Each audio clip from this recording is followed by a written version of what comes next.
Members, please be seated.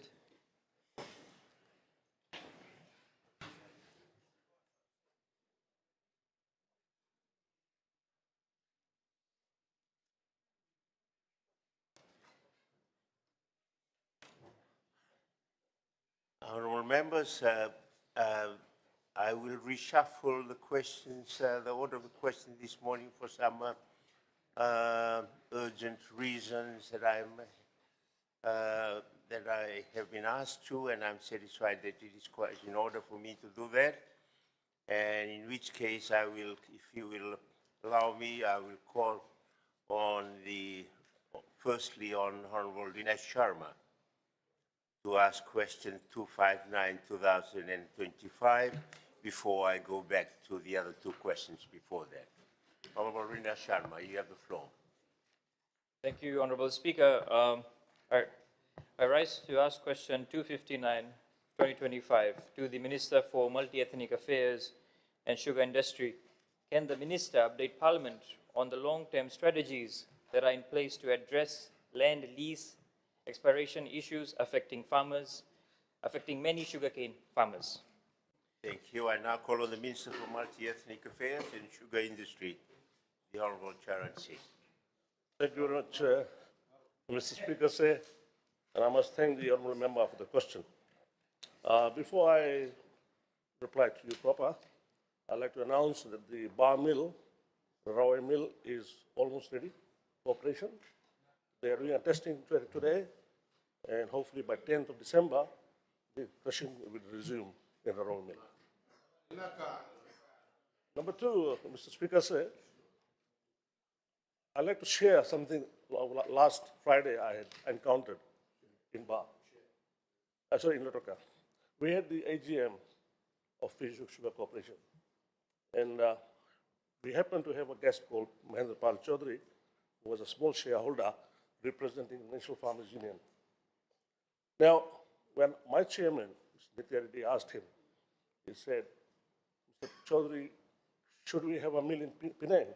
He said, no. There should be no mill in Penang. I've got a tape of audio recording of it. Number two, he said, should we only have one mill in Bitilevu? He said, yes. So he said, where should it be? He said, first close Lautoka mill, and set up a new mill in Nawai Doma. So Nawai Doma doesn't have sugarcane, doesn't even have cassava there. So I'm supposed to put on record that this man, who's supposed to be a leader of farmers, is trying to, instead of building mills, he's trying to close mills. Now, finally, Mr. Speaker, I would like to now reply to Mr. Dinesh, Honourable Dinesh. Mr. Speaker, sir, I thank the Honourable member for the question. Before I be specific, I wish to emphasize that land tenure remains one of the most critical challenges facing the sugar industry today. It is an issue that threatens the long-term sustainability of the sector and must be addressed collectively by both sides of this House. Whether we are speaking for the sugar or non-sugar sector, the future of both sectors depend on secure and predictable access to land. Mr. Speaker, sir, my ministry is fully aware of the difficulties associated with expiring agricultural leases, particularly those affecting our sugarcane farmers. While the Crown Sea leases poses less of a challenge, leases administered by the Ethiopia Trust Board has been an area of concern. Over the next 10 years, a total of 2,362 agricultural leases under ITLTB are due to expire, the majority of which are the land currently under sugarcane cultivation. Of these, 1,328 leases are already in the renewal process. These are farmers who have utilized the land for agriculture as required under the lease conditions. 466 leases are currently not being renewed due to a number of issues, primarily non-utilization of leased land for agricultural purposes, land identified by the landowner unit for future development, and the land set aside for the growing Matangali members. The remaining leases are undergoing inspection, consultations, and due diligence as part of the renewal assessments. Support to the farmers facing the lease expiry, Mr. Speaker, has been a concrete step to support both existing and new farmers. Through our new farmers and lease premium assistance program, the ministry has invested 2.7 million supporting 202 new entrants in the sugar industry, 385 farmers through the lease premium assistance. Under this program, the ministry contributes 30% of the lease premium, or 7,500, which is lower. In addition, one of our key institutions, the Sugarcane Growers Fund, provides affordable loans for leases renewals at an interest rate of 4.5%, which remains one of the lowest loan rates available to the farmers in Fiji today. The whole government's collaboration, Mr. Speaker, in addressing the lease expiry requires collaboration across multiple sectors. The ministry is working closely with the Ministry of Finance and Business Development, Ministry of Ethnic Affairs, Ministry of Lands and Mineral Resources, Ministry of Agriculture and Waterways, Ethnic Land Trust Board. Through this collaboration, we are in process of reactivating the lease renewal task force, initially led by the Ministry of Finance, which will provide a more comprehensive long-term and coordinated solution to the lease expiry issues affecting farmers. Ensuring sustainable use of land, Mr. Speaker, while my ministry remains fully committed to supporting our farmers, we also recognize that the lease renewals must be grounded in productivity, compliance, and long-term viability. Only those farmers who are able to fully utilize the land for agricultural production should continue to hold agricultural leases. Where growers are no longer productive or where no viable succession plan exists, the responsible course of action is to relinquish the agricultural leases and allow other committed and capable farmers the opportunity to lease and cultivate the farms. Such growers may instead opt for a residential lot if they wish to continue residing in that area. Additional long-term strategies, Mr. Speaker, is the ministry, together with our stakeholders, is also pursuing other strategies to reduce the impact of lease expiries on the sugar sector. These strategies are strengthening only notification systems for lease expiry, through which farmers are now being notified earlier and encouraged to begin renewal processes well ahead of expiry dates.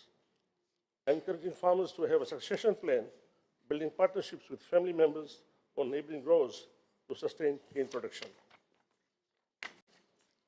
Promoting cluster and cooperative farming models, which allows a more efficient use of land, shared resources, and improved production, thereby strengthening farmers' eligibility for renewal of leases.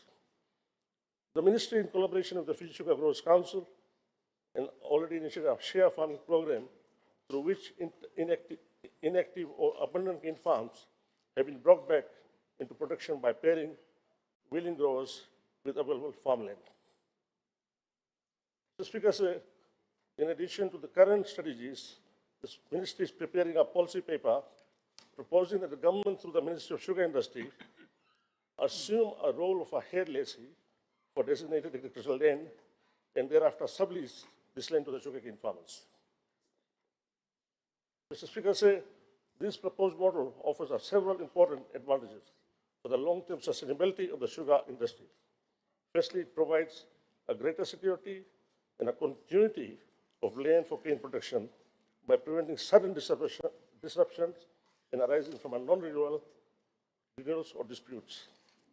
It also helps the fragmentation of the protection of agricultural land, ensuring that these areas remain dedicated to farming.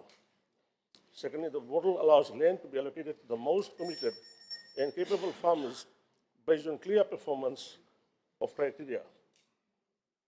It strengthens accountability, removes the burden of the goodwill payments, and makes access to the land more attainable, particularly for the young and new farmers who often cannot afford such additional cost. Thirdly, the model enhances our planning and modernization of efforts. With government's coordination, the land blocks we can better support mechanization, enforce essential farming standards, and implement infrastructure such as drainage, access roads, irrigation more efficiently. At present, disputes between the growers, neighbors, and families over boundaries, access roads, and fallow lands are common. Centralized leasing would reduce these conflicts by standardizing land management practices. Finally, Mr. Speaker, this approach protects the interest of the landowners by ensuring the land is utilized, production is increased transparently and sustainability. It also strengthens the entire supply chain, provides confidence to the millers and growers, and helps secure the long-term future of the sugar industry. Mr. Speaker, this proposed model is currently undergoing a consultation within the sugar institutions. A wider consultation with the farmers will also be undertaken.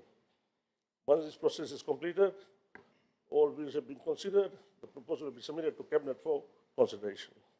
Mr. Speaker, my ministry remains firmly committed to ensuring that the production, compliant, and dedicated farmers are supported throughout their lease renewal processes, and the long-term viability of a sugar industry is protected. Through targeted assistance, stronger interagency coordination, and proactive long-term planning, we are confident that Fiji can effectively address challenge posed by expiring land leases and build a more secure and resilient future for our cane growers. Thank you, sir. I thank the Minister, the Honourable Charan Singh, for his response. Are there supplementary questions? Honourable Sharma. Thank you, Mr. Speaker, sir. I thank the Minister for his response. Mr. Speaker, sir, I think it's our responsibility as opposition and government to find the concrete solutions for the sugar industry and our farmers. Mr. Speaker, sir, the Minister is correct about the expiry of leases, and as read in the media, the 52 leases will expire by next year in the Northern Division, and 89 leases will expire by 2030. So, can the Minister update Parliament if there is any standardized lease security agreements where FSC can acquire Itoke and non-Itoke land that meets FSC's targeted outcome for its sugar production? Basically, FSC being able to access that much of land to ensure that we can have this much of sugar produced. And of course, the future of sugar industry is in ethanol production, as we have spoken about already. Thank you. The Honourable Minister. Thank you very much, Honourable Speaker. As I said, the discussions are ongoing.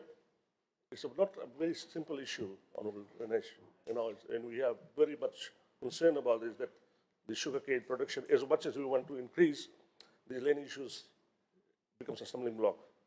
But yes, the discussions are on, and we are very hopeful that we can discuss with the Itoke Minister and his ministry to resolve the problem at the soonest. Thank you. Honourable Bala. Thank you, Mr. Speaker, sir. Mr. Speaker, sir, through you, the Honourable Minister has mentioned that in 10 years' time there will be around 2,000 leases that will expire. He has also mentioned that there are some bad farmers who are not performing. But at the same time, those farmers, they reside in that land. So if those farmers who are not performing, as Minister has said that they have to go and new farmers has to come in, what will happen to their residential buildings that is on that land? Thank you. Thank you. The Honourable Minister. Mr. Speaker, I thank Honourable Bala for that question, supplementary question. As I said earlier, we don't need quantity farmers, we need quality farmers. And when I say quality farmers, Honourable Speaker, the farmer must grow at least 300 tons of cane, minimum. He can't be sitting on a 50-ton cane per hectare. So we are trying to emphasize farmers, if you are not willing to work, you can buy that small plot of where your house is, and please give the land to somebody else who is willing to come and work on the farm and increase the production. Thank you. Now, Honorable Leader of the Opposition. Thank you, sir. Honorable Minister, of the 2,362 leases that are expected to expire in the next 10 years, what percentage of that number of leases is state lease or on state land? And if I may add to that, what are some of the major challenges that you see with tenants occupying state leases as compared to ILTB leases? Thank you, sir. Thank you. Honorable Minister. Honorable Speaker, sir, I think state land renewals are pretty easy as compared to Itoke land leases. So we are not having too much of a problem in that, and I can't actually give you the figure now as to how many state leases and how many TLD I can supply you later on. Vinaka. Thank you. We'll now move on to the next question. The reason, Honorable Bala, why I smiled when I called was because this morning I was again with my taxi driver, and he asked whether Honorable Minister Singh will be asking a question, whether you will follow it with a question. So he's got his answer. So, Honorable Minister, you are excused to leave the chamber, sir. We'll now go back to question 5, the fifth oral question. I now call on the Honorable Semi Correa-Labisau to ask question 257 of 2025. Thank you, Honorable Speaker, sir. I rise to ask question 257 of 2025 that is listed under my name, and the question is directed to the Honorable Minister for Agriculture. Can the Minister inform Parliament when will the farmers from the maritime areas be allowed to take livestock to the islands? Here I now call on the Minister for Agriculture, the Honorable Thomaji Tunamuna. Thank you, Honorable Speaker, sir, the Honorable Prime Minister, Honorable Leader of Opposition, Members of Parliament. I would like to thank Honorable Semi Correa-Labisau for raising the question regarding when farmers from maritime areas will be allowed to transport livestock to the islands.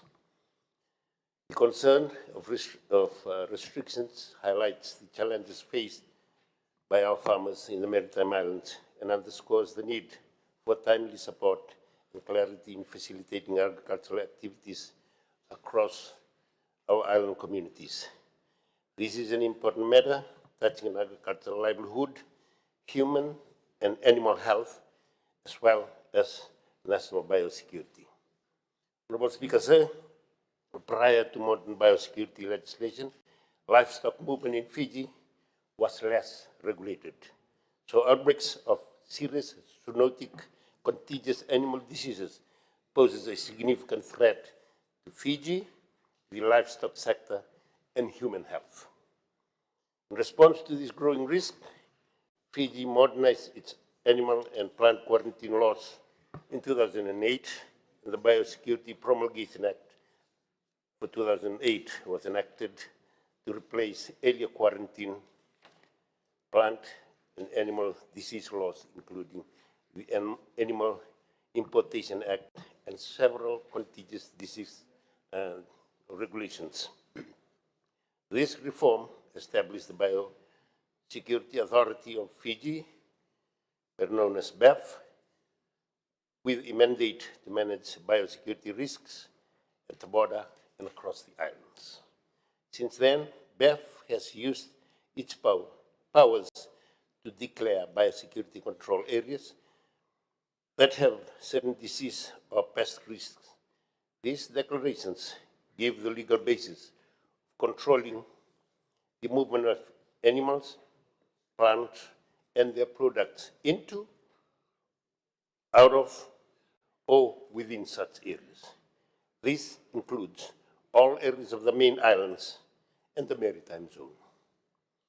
Over time, there have been biosecurity emergency declarations, especially for diseases such as bovine tuberculosis and bovine brucellosis, which have restricted the movement of cattle in Fiji For example, in 2024, a declaration was made that any movement of cattle and calves within Fiji is strictly prohibited unless prior authorization is given by BEF.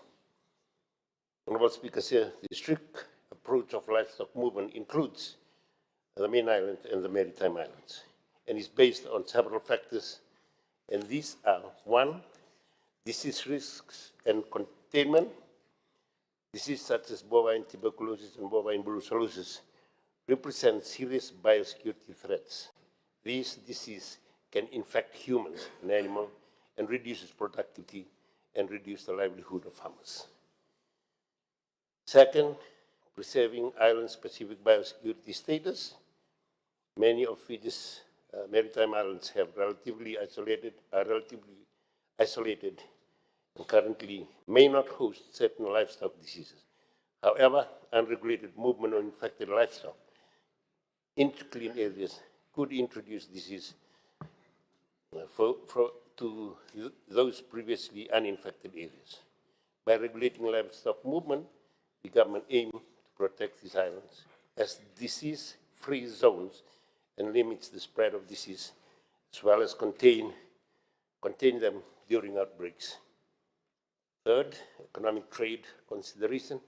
Maintaining a strong biosecurity regime helps protect the livestock industry, economic viabilities, and the outbreak of disease reduces productivity, increase culling costs, and can undermine export and trade opportunities. And finally, legal and institutional mandate. BEF is legally empowered under the Biosecurity Act to enforce movement restrictions. These are not discretionary or ad hoc. They rest on statutory authority. The Act provides not only for declared control areas, but also for regulated orders under Section 71, managing how, when, and under what conditions animal may move within such areas.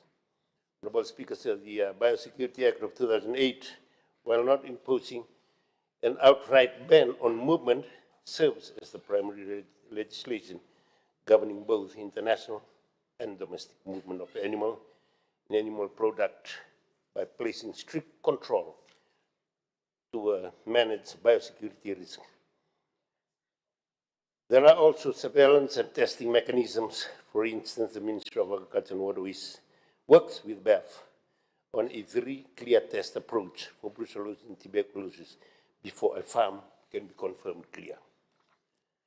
Protection of Animal Act of 1954 also specifically have provision on the transportation of livestock by sea, stipulating how sheep, goats, pigs, and poultry should be penned, watered, and fed during long maritime journeys. When cattle are transported by sea in inter-island or coastal vessels, each animal must be provided recommended transportation standards. Honorable Speaker, while some stakeholders may refer to a ban, there is no blanket prohibition of the livestock movement to and from maritime islands. The control is placed on precautionary and risk-based, rooted in sound biosecurity theory and legal powers conferred by statute. The Ministry, together with BEF, continues to work with farmers, provincial authorities, and island communities to manage and, where possible, enable safe livestock transportation under regulated conditions. Honorable Speaker, sir, the Biosecurity Act of 2008 gives BEF clear power to declare control areas, regulate movements, and impose conditions and enforce compliance to guard against disease and incursion and spread. These measures protect human and animal health, farmers' livelihood, and broader agriculture economy, and national biosecurity. Moving forward, the Ministry, together with BEF, remains committed to working with island communities and livestock producers to ensure the safe transportation of livestock into the islands. Safe transportation of livestock produces will ensure disease risks are minimized while enabling economies actively to contribute. Nawalipsa. I thank the Minister, the Honourable Tinambuna, for his response. Supplementary questions? Yes, sir. Thank you, Honorable Speaker, sir. I thank the Honorable Minister for his answer to the questions that I have raised. One of the issues that has been raised by farmers on the maritime islands is the process involved in clearing animals to be transported for farming. One of the issues, and I think the Honorable Minister and I have discussed this, is that they should give an area there where the cattle or sheep is going to be brought from, so biosecurity can clear that area. And they will be able to approve that animals from that area can be transported to the maritime islands. I wanted to ask the Honorable Minister, is there a possibility of the Ministry of Agriculture holding a stock that is free from diseases that the maritime island farmers can actually come and buy, because the process is quite long, and at times the questions that has been posed has not been answered, and thus delay the transportation of cattle and other animals. Honourable Minister. Thank you, and again, thank Honorable Correla Absau for the question. Actually, government stations are normally tested free for the disease, and that's where they can source livestock from. But due to the constraints that we have, including space and funding to raise enough to service all our farmers, the ministry has in the past established multiplication farms where we continuously monitor diseases. And as I mentioned, the 3 test requirement that we have for farmers that pass the 3 clear tests, they are given a status of clear farms, and that's where they can source the animal or livestock from.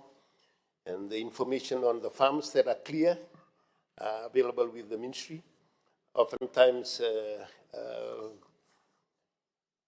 farmers normally look for their the other farmers to source livestock from, but we have programs that requires very regular testing, and this is free status where farmers can buy from. Thank you. Thank you, Minister. Yes, Honourable Nath. Thank you, Mr. Speaker. Can the Honourable Minister give any answer for this? What assessment the Ministry has done regarding the economic impact on maritime farmers who have been unable to take their livestock to the island for breeding and commercial purposes? Honourable Minister, do you understand the question? Can you repeat the question, please? Has the Ministry done any assessment on the maritime island regarding the economic impact on these islands? Yes, Minister. Economic impact in terms of production, there's quite a lot of potential for livestock production in outer island and maritime islands. But there are also a lot of risks when it comes to disease incursion in islands.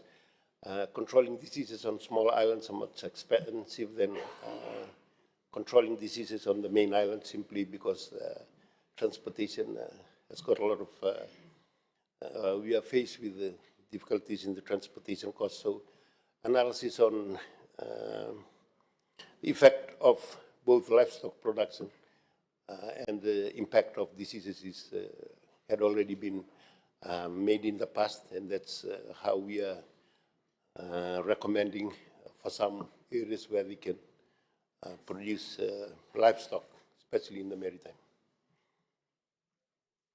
Leader of the Opposition.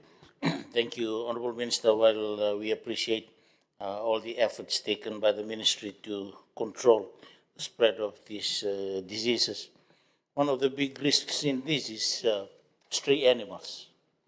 You very well understand, Honorable Minister, how is the ministry addressing this issue, and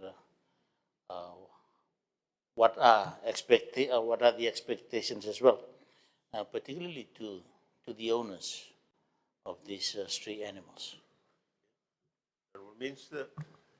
Thank you, Honorable Speaker. We have funded project for stray animal control. This includes for control of stray dogs, which causes a lot of losses to small ruminants. But also we have a funding program, capital program for control of wild cattle, those that normally poses not only risks to lives of motorists, but also the spread of the disease. We have a special team that's been used in all the districts of the big islands to control stray animal. Thank you. Thank you. Now move on to the seventh oral question for today. I will now call on the Honorable Lenore Ngerengere-Tambua to ask question 258 of 2025. Thank you, Honourable Speaker. My question is addressed to the Minister for Women, Children and Social Protection. Can the Minister update Parliament on the progress made in the development and implementation of the Social Protection Management Information System and the Integrated Beneficiary Management System in improving the efficiency and delivery of Fiji's social protection programs? Thank you, sir. Thank you. I now call on the Minister for Women, Children and Social Protection, the Honorable Shashi Kiran. Thank you, Honourable Speaker, and I thank the Honourable Lenore Ngerengere-Tambua for this important question regarding the digital transformation of Fiji's social protection program. It's for the opportunity to update the Parliament on progress made in developing the Social Protection Management System, SPMS, and the Integrated Beneficiary Management Information System, IBMIS. Mr. Speaker, as part of the government's commitment to strengthening service delivery, improving targeted accuracy and modernizing the administration of our social protection programs, our ministry has embarked on a major digital transformation under the social protection reform agenda. This activity focuses on replacing paper-based systems with a modern, fully digitized platform that will support efficient, transparent, and timely social assistance delivery. Honourable Speaker, this digital transformation agenda is fully aligned with the national digital strategy, Fiji's national digital strategy of 2025 to 2030, which emphasizes on strengthening digital government services, improving data governance, promoting interoperability across systems, and ensuring that digital tools deliver faster, more inclusive, and more citizen-centered public services. It is useful to first provide some background on how this digital transformation emerged and took shape. In addition to the recurring audit issues highlighted and reported every year on the management of the delivery of social protection programs, and as an outcome of a fiduciary risk assessment of Fiji's social assistance schemes report and assessment, in June 2020, the Australian government provided the government of Fiji with $2.16 million to support the ministry's social protection reforms. In late 2022, in partnership with DFAT and its flagship program, the Partnerships for Social Protection Program, or P4SP, I'll refer to it in later part of this address, a number of specialized roles and technical assistance services were engaged to undertake a detailed operational and technical review of the six key social assistance schemes administered by the Department of Social Welfare, or now known as Social Protection. Following extensive consultation with a wide range of stakeholders, including beneficiaries of social assistance schemes themselves, the technical review report was completed in May 2023 and subsequently approved by the Cabinet. The review provided our ministry with recommendations for key operational and policy reforms to strengthen the efficiency and effectiveness of social assistance scheme. One of the core recommendations of the technical review was indeed the need to design and implement an integrated beneficiary management system, IBMS, to strengthen the delivery of Fiji's social assistance schemes. However, while this comprehensive IBMS solution will represent an impressive achievement for Fiji, the technical review identified that a more immediate gap was in the area of data management, the digitization of beneficiary data, and data protection, which all needed urgent priority attention. Some of the ministry's online system crashed in 2020, and some processes were reverted to manual processes. Therefore, in 2024, as a first step, the priority for the ministry was to develop an interim IT solution, the Social Protection Management Information System, or SPMIS. Our digital reforms are being implemented in 2 stages, the SPMIS. The first stage involves establishing an interim SPMIS to digitize core beneficiary information and support the ministry's priority operational needs. I'm pleased to inform Parliament that the interim program has now been successfully built, tested, and handed over to our ministry on the government's secure governance server, aligned with national standards for data security and digital governance, and is hosted at the Government ITC Data Center. This system is now integrated with Ministry of Justice Birth, Death, Marriages, BDM system through the Digital Exchange Platform, DXP. The social protection reform teams, including officials from our Ministry of Finance and IT teams, are currently conducting national user training across all 21 district welfare offices, ensuring frontline staff are fully trained to operate the system. Once the digitization and uploading of all beneficiary records are completed, which is a process that is now in its final stage, the interim SPMIs will become fully operational by next month, Mr. Speaker. This will mark a major step towards improving data accuracy, reducing administrative delays, and strengthening oversight of program delivery. Mr. Speaker, during the nationwide training rollout for the interim SPMIS system, the team also undertook a rapid IT needs assessment across all 21 district welfare offices. This assessment identified several operational challenges, including aging and insufficient computer equipment, limited availability of replacement hardware, and the need for network upgrades in certain locations to support stable and secure system access. These infrastructure gaps pose constraints to fully realizing the benefits of digital transformation. Ministry is working with the partners to address this challenge to ensure smooth rollout of the new system.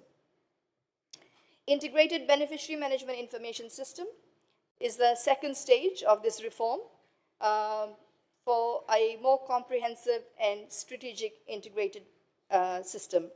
The IBMS is designed to be the long-term digital backbone of Fiji's social protection system. It will support end-to-end administration, including applications, assessments, payments, reconciliations, monitoring, and a grievance handling process across all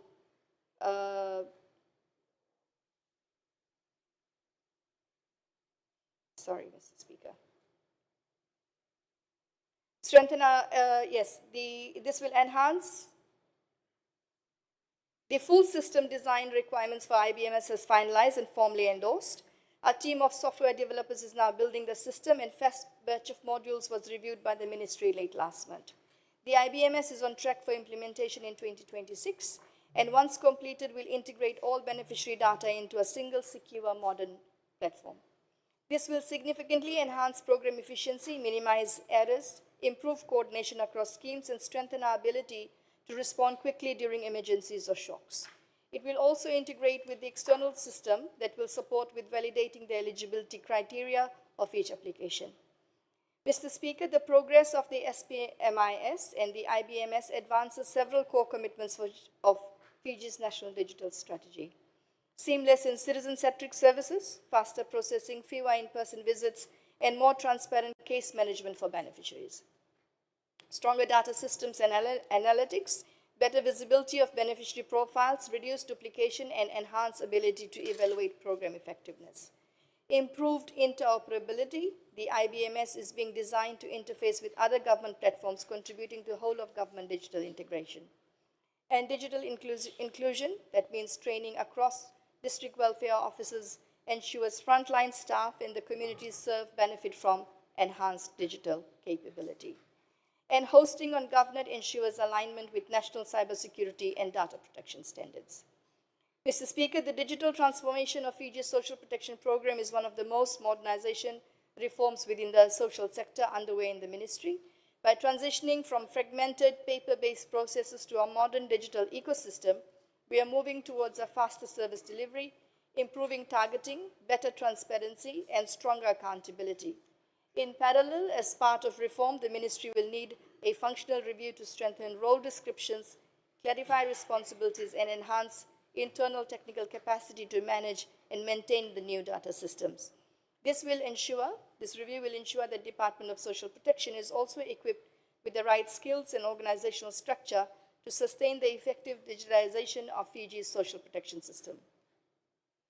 The interim SPMIS and the forthcoming IBMS together represent a major investment in building a more resilient, efficient, and people-centered social protection system, one that is better able to support our most vulnerable households today, well into the future. The ministry is grateful to the development partners, in particular the Government of Australia and relevant stakeholders, for their continued support to the ministry's ambitious reform agenda, providing access to critical funding for projects, expertise, and linkages to other systems to strengthen the delivery of social protection in Fiji. Thank you, Mr. Speaker. I thank the Minister, the Honourable Kiran, for her response. Supplement question, Honourable Koya. Thank you, sir. Thank you to the Honourable Minister for her answer to the question. Honourable Minister, a small question. Will this mean that we will have a proper, full, integrated beneficiaries register for the beneficiaries in terms of just that particular register and a social register? The Honourable Minister. Yes, Mr. Speaker, there will be a fully fledged register with full profile. Right now, we have to keep chasing data to get, for example, when somebody dies and a death certificate is not submitted, we are not aware. So now with the integration with the BDMS and all the government systems, it will be a fully profile system that's easy to access across the government. Thank you. Honourable Virendra Lal. Thank you, Mr. Speaker. So I thank the Minister for moving towards digitization. But we know there are certain areas where there is no internet connections. So my question is, how is the Ministry going to deal with that? Honourable Minister. We have very good connectivity now, as you've been hearing, from Starlink. And we are working with Starlink in some of the maritime areas where data connectivity is an issue. It is part of the entire reform that these are looked at, not only the connectivity, but also how the infrastructure. Because like I shared, some of the computer systems are quite outdated. So they are all being looked at as part of this reform. Thank you. Last question from Honourable Koya. So, because this is now technically a data repository, how are we going to address the security issues with respect to that particular data? Especially in light of the fact that you've just mentioned that we are going to be using someone else in terms of access to the internet like Starlink. Remember, data is critical and better than gold at the end of the day. So how are we going to ensure that it is protected at all times? Honourable Minister. Honourable Speaker, I said that this will be in line with a digital strategy, national digital strategy, which takes into account the entire cybersecurity and the data security. So this is not being done in isolation by a ministry. It is done with the ITC and with the experts to make sure it's protected. Thank you. We'll now move on to the 8th oral question for today. I now call on the Honourable Inosi Kurindrani to ask question 260 of 2025. Naka, Honourable Speaker, sir. I rise to ask question 260/2025 under my name to the Honourable Minister for Itaukei Affairs and Culture, Heritage and Arts. Can the Minister update Parliament on the progress of the survey of unsurveyed Matangali land around Fiji that is being conducted by the Native Land and Fisheries Commission? Thank you, sir. Thank you. I call on the Minister for Itaukei Affairs and Culture, Heritage and Arts, the Honourable Ephraim Ivasu. You have the floor, sir. Thank you, Mr. Speaker, sir. and I thank Honorable Kurundrani for the questions. Lately, we have experienced the increase in the request for surveying the unsurveying land,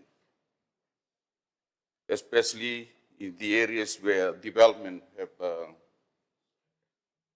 come up, and the request for them to survey the unsurveyed land. Most of this unsurveyed land is also on the mangroves area. When they made the Yalayalavaviti, they demarcated some small islands along those Vendiri. So that's one of the challenges that that's being faced by our surveyor. And lately, the areas that's not being completed is about Serua province, Namosi, the Lau group, Vikombia, part of Mba, and Kandau. Throughout Fiji, there's about 1,726 parcels of land that's yet to be surveyed. From 2011 to now, the surveyors have only completed about 23%. And about 77% not yet being surveyed. The issue with surveying the unsurveyed land is that once there is a dispute, our surveyors will stop. They will come back until they sort out the dispute, then they will come back. They'll go back to survey the land. Out of the 1,726, those are the parcels. We actually don't know the size of each of the parcels. And what we have done in the last few years is that because of the confirmation of the chiefs, we hopefully, with the chiefly titles being confirmed, that will help a little bit in their discussions regarding to the unsurveyed land. And also what we have done is we have bought some new equipment for the surveyor, which will fasten the way they carried out the unsurveyed land. And also in the last budget, we have bought some dedicated vehicles for them. I think in the last 2 years, we have seen there's a lot of requests on the demarcations of those already being surveyed, but it's very hard for them to find surveyors, and there's the development coming in that they want to develop their land. So we also allocate some of our surveyor team to the demarcation team. And also last year, because of the need to survey the Mahogany area, and we have sent some of our surveyors to Vonoleu to fast track the survey of the land in Mahogany areas in Vonoleu. But we'll try our best. We'll to continue to improve. If there's a need to put additional surveyors, to bring in new surveyors, we'll do that. But the need for the surveyors in Fiji now is quite high. Thank you, Mr. Speaker. Thank the Minister, the Honorable Vasu, for his response. Are there any supplementary, Honorable Koya? Oh, sorry, I recognize Honorable Kurundranu first. Thank you. Yeah, thank you, Mr. Speaker. Sir, thank you, the Honorable Minister, for the concise response. My supplementary question is just the accessibility of this data, of these boundary maps, to the land owning units members, the public. Is it available to them, or where can they go to access these boundary maps for those that have been surveyed? Pinaka. Honorable Minister. Pinaka, Mr. Speaker, the maps for those that's already being surveyed is it's being transferred to TLTB. They've got it. It's also there with the Itoke Land and Fisheries Commission, and it's also with land. The one that's not yet been surveyed, as I've already mentioned, it's only there in written, like LL Banua. Then there's LL Banua, when the surveyor will go, there will be two teams. The Mbutu Banua in front, or the demarcations in front, and the surveyor coming after them. Once only the Mbutu Banua is satisfied, then the surveyor can do its work. If there's any small dispute, they will come back. Thank you. Honorable Koya, yes, you have the floor. Thank you, sir. Thank you to the Honorable Minister for that explanation. Honorable Minister, this is one area that has caused some problems, and my question relates to sometimes, especially out in the foreshore area, sometimes there is an island that existed many, many years ago, and it gets buried, and the rising sea levels have caused it to get buried. And I know this question impinges on both the ministers responsible for the lands. When we are doing the demarcation and when the survey is being done, are we ensuring that our landowners are protected in terms of their rights to that particular island, be it small or big, that may have been buried because of the rising sea levels? Is that being marked on the survey maps as something that exists but it's underwater? The Honorable Minister, are you in a position to answer? I know it's a complicated question. It's a bit of a legal issue also. Yeah, thank you for the questions. With the current climate change and the effect of what's happening now, the survey team of the Mbutu Banua will be relying on the names of the small islands and everything like that.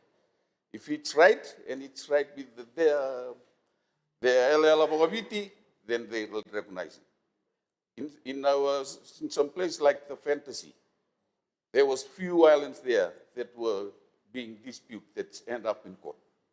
So those are the challenges being faced by our surveyors out there in the Witarangi Banua. Thank you. Honorable Usamate.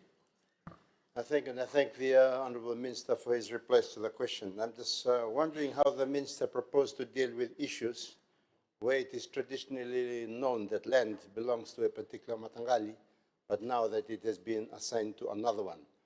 I give an example, is the airport in Lakemba, which is an area that is under a lot of contention right now. How is it that you propose to do this when it's known that the land traditionally belonged to Wanyabusa, but now it's been transferred to another? Honorable Minister. Mr. Speaker, I thank the honorable member for the questions. There's a few that's like that in Fiji. We are very thankful for the review for the Itoke Land and Fisheries Commission. They come up with the ways to deal with this one. Very soon we'll put up a paper to cabinet and everything like that on the review that will be able to address some of the areas that have been raised by Honorable Usamati. Thank you. Last question, Honorable Sharma. Thank you, Honorable Speaker, and I thank the government for this very important question. Mr. Speaker, sir, I fully support that the agriculture and fisheries is Fiji's backbone, but unutilized land are missed opportunities for growth and prosperity for the landowners and Fiji's economy.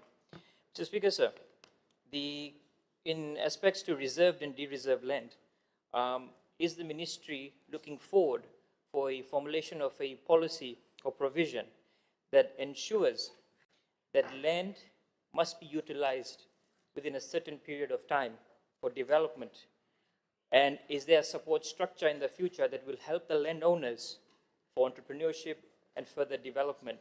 And why I say this, Mr. Speaker, sir, is there was a scenario in Lotoka, 10 acres, flat land, owner is in New Zealand, and not even 1/4 of that land, only 1/4 of that land has a sugarcane. And then that person sitting in overseas is typing on Facebook how Fiji should be. Missed opportunities. And those are the things where I would like if the ministry can provide oversight and look into land that is not being utilized, is holding this country back. Honourable Minister, do you wish to answer? Because it's a two-pronged question that was asked over there. There's only one specifically. The supplementary two or supplementary is the one that you may ignore. Thank you, Mr. Speaker, sir. This type of absentees lease is addressed by TLTB. TLTB is supposed to take the time for them, they can cancel the lease or they allocate just the portion that they are using for them, then they return the other portion so that other members can lease out those portion that's not being used. Pinak. Thank you. We'll move on to the ninth oral question for today. I now call on the Honourable John Usamati to ask question 261 of 2025. Thank you, Mr. Speaker. Sir, my question is addressed to the Minister for Women, Children and Social Protection. Can the Minister update Parliament on why the age limit for those receiving bursary assistance has increased from 60 to 65 years old? Thank you, sir. Here, now call on the Minister for Women, Children and Social Protection, the Honourable Shashi Kiran. Thank you, Mr. Speaker. I acknowledge the question from Honourable Member regarding the increase in age eligibility. The decision to increase the age eligibility of Transport Assistance Scheme from 60 to 65 years was made after a comprehensive review of Fiji's social protection system. This was announced in 2024-2025 National Budget to harmonize the Transport Assistance Scheme with the Social Pension Scheme, which already begins at the age 65. Aligning these two programs simplifies administration, reduces duplication, and ensures a more coherent structure of support for older persons. We must also consider demographic trends with life expectancy gradually increasing. A lot of citizens remain economically active, especially since retirement age has been increased to 60 now. As of November 2025, 58,414 older persons aged 65 years and above are currently benefiting under the social pension scheme. Mr. Speaker, I just spoke about the social protection reforms guided by the social assistance policy that also inform this decision. This reform includes the introduction of cash top-up option, harmonization of age thresholds, and other operational improvements to ensure programs are accessible and responsive. Reviews conducted by the Ministry with support from the Partnership for Social Protection, PFSP, in 2023, as well as assessments by the Poverty Monitoring Unit, highlighted a number of challenges, including overlap in the target group. You know, the older persons also benefiting from disability allowance. So harmonizing eligibility and registration process reduces the administrative barriers and improving access, especially for those at higher risk of exclusion. Mr. Speaker, this reform is consistent with the global trends. Many countries have increased eligibility age for old age benefits in response to rising life expectancy and economic pressures. Fiji is aligning with international best practices while ensuring that reforms remain tailored to a national context that needs the needs of our people. We'll continue to progress as we move along to see how best we can serve our vulnerable population based on the realities on the ground and best practices with the guidance of our technical expertise. Thank you, Mr. Speaker. Thank the Minister, Honourable Kiran, for her response. Honourable Usamati, supplementary. Thank you, Mr. Speaker, sir. There has been considerable consternation by those above the age of 60 who are looking forward to getting that assistance. Is there anything that the Minister is looking to address those particular issues that they have? Thank you for the question. I understand where you're coming from. Mr. Speaker, I just shared about the different social assistance schemes we have. For those above 60 who may have different challenges, either they have disability issues or they have special vulnerabilities with poverty, they do fall under some of our other social protection schemes. We have assisted people with not only income generation, but also have assisted them with the family assistance scheme. And those, so because before, when you're 60, you can automatically apply. Now, if there is an urgent need, they go under different protection systems. And only above 65, if they're not on pension, they can go on to this scheme. Thank you. Thank you. We now,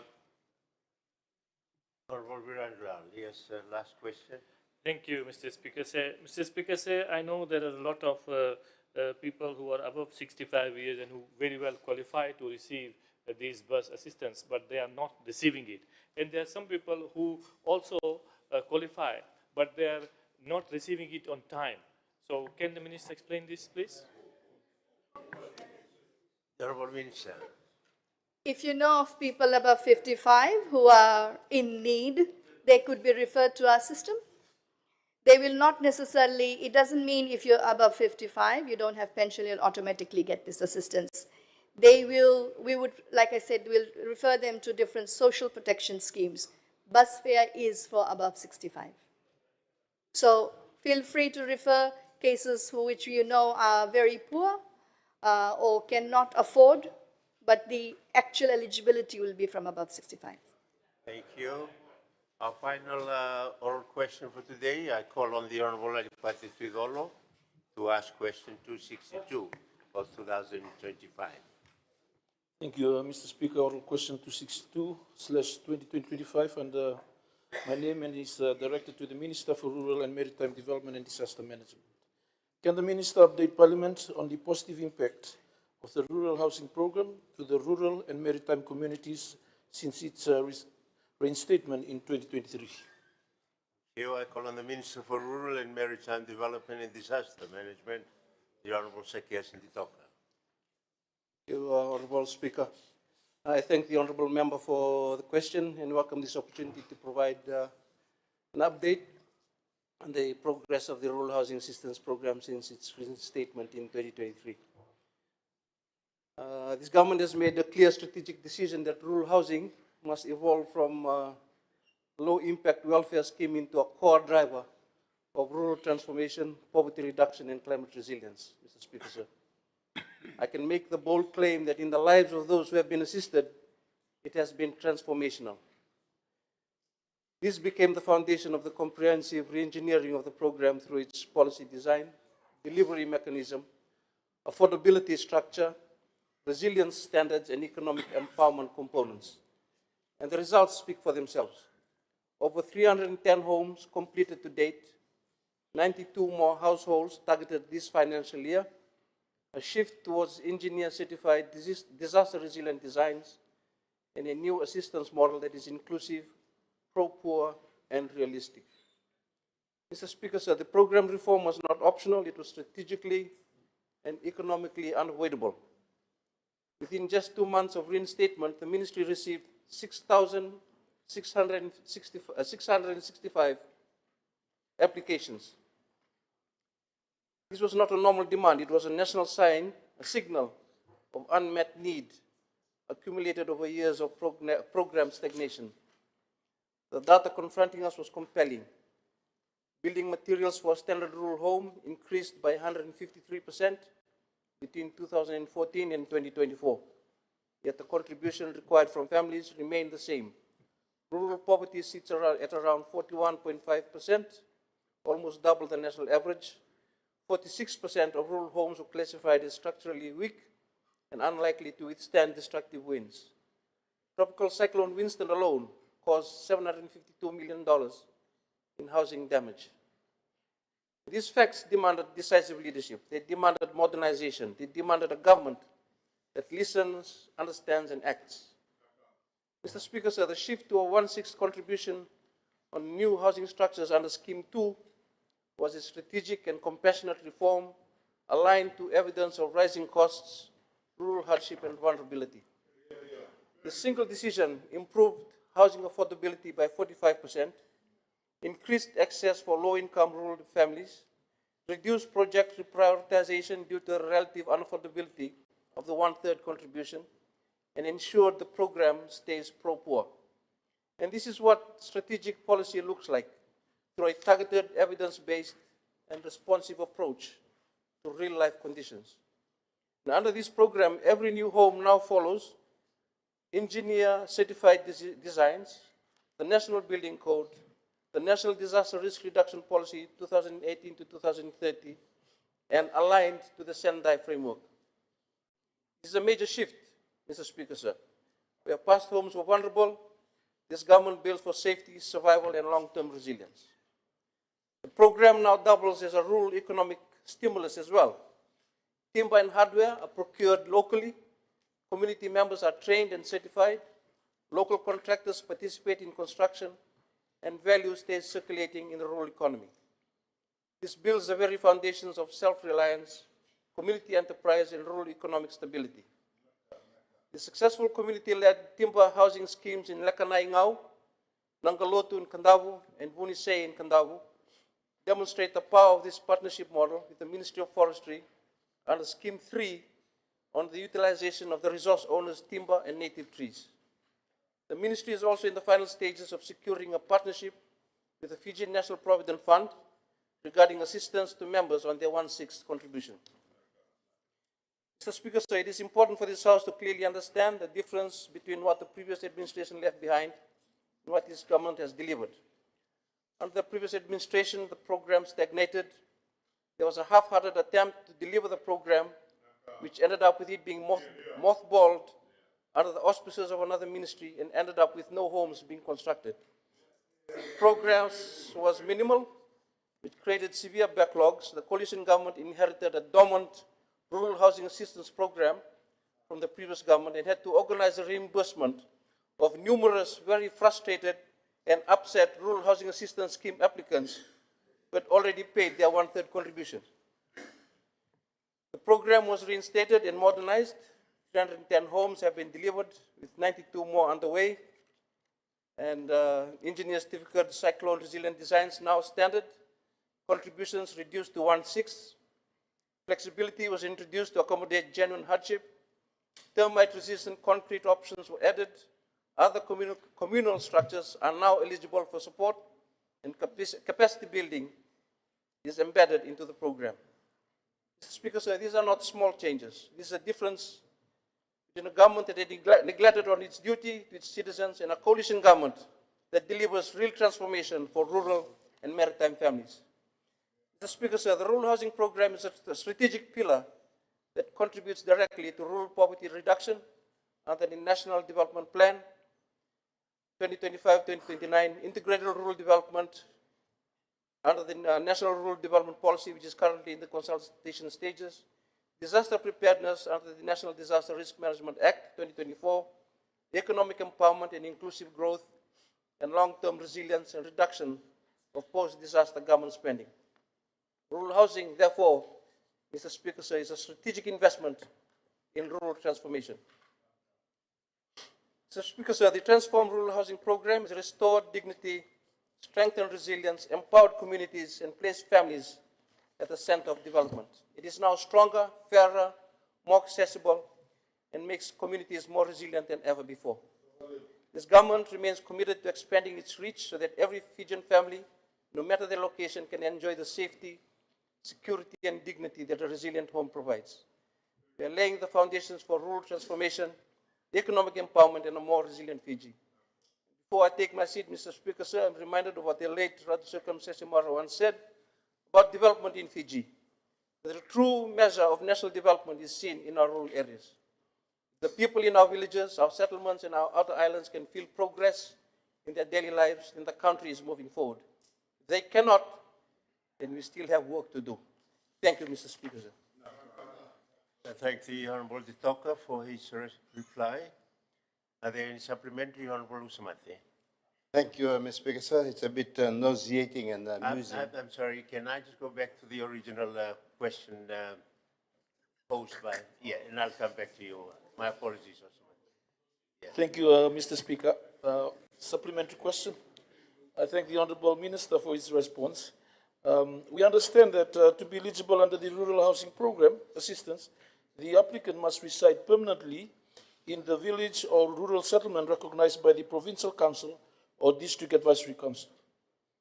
What happens if any applicant who is currently residing in any urban informal settlement and has finally decided to return to the village? Can they too be considered under the RHP assistance? You, Honourable Minister.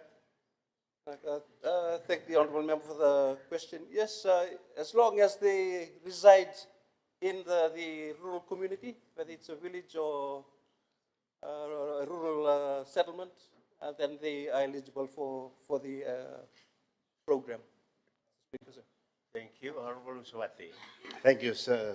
Now saying it's slightly amusing and a bit nauseating for the minister to sort of insinuating that former governments didn't do anything about it. You go to any village and you'll see these houses. But Mr. Speaker, sir, the minister talked about Wunisei village in Kandavu, and I'm glad that that has happened. Just up the road from Wunisei is the village of Mataso, where there's quite a lot of timber that was cut, but they did build some houses. So are there any plans for where this timber has been cut for them to progress, like in the village of Matasu, to start building their homes? I'm not asking people at the cheering squad, the Labelinga squad on this side to hold your peace. So, Minister, is there any plans for that? Thank you, Honorable Minister. Mr. Speaker, sir, I'll have to get back to my officials on that, but I believe that that might have been a program that had started from their time, but I'll have to get the details from my officials, Mr. Speaker, sir. And thank you. And with it is the final of our oral questions. We will move on to the first written question. I now call on the Honorable Hemchand to ask his written question. Thank you, Mr. Speaker. Sir, I rise to ask question 263 of 2025. The question is directed to Minister for Education. I now call on the Minister for Education, the Honorable Asir Rendondo. Thank you, Mr. Speaker, sir. I submit my response according to Standing Order. Thank you. The question is there, you know. You may hand it to the Secretary General. Thank you, Minister.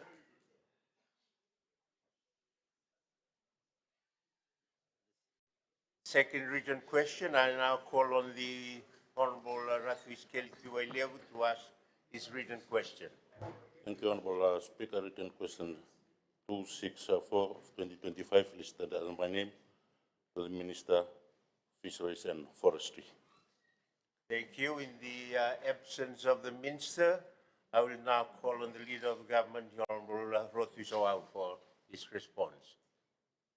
Speaker, the Honorable Minister will submit a response at a later sitting date, as permitted under Standing Order 45.3. Thank you. The response will be tabled at a later sitting under Standing Order 45.3. Thank you, Honorable Minister. The third oral question, I now call on the Honorable Inia Ratu to ask his written question. Thank you, sir.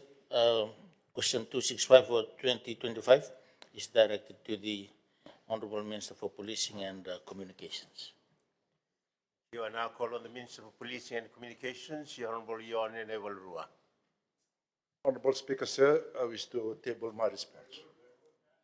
The response is at hand. You may hand the response to the Secretary General, Honorable Minister. Thank you.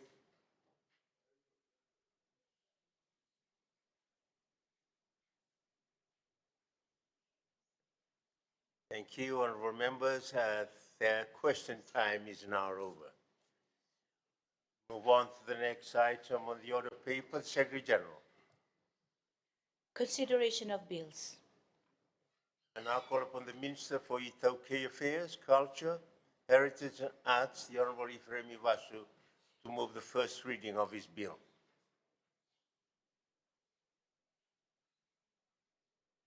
Mr. Speaker, pursuant to the Standing Order 84, I move that the Right of Indigenous People Bill 2025 be now read the first time. Thank you. Is there a seconder? Speaker, I beg to second the motion. Honorable Leader of Government in the House, a seconder. Can you please hand the 4 copies of the bill to the Secretary General, Honorable Minister?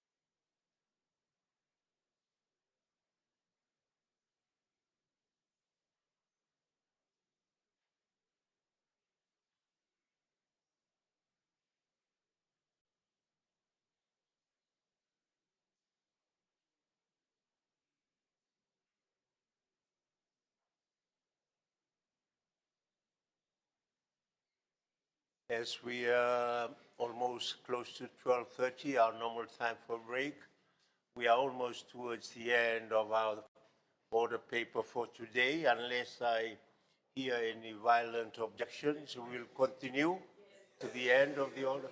Thank you. Right.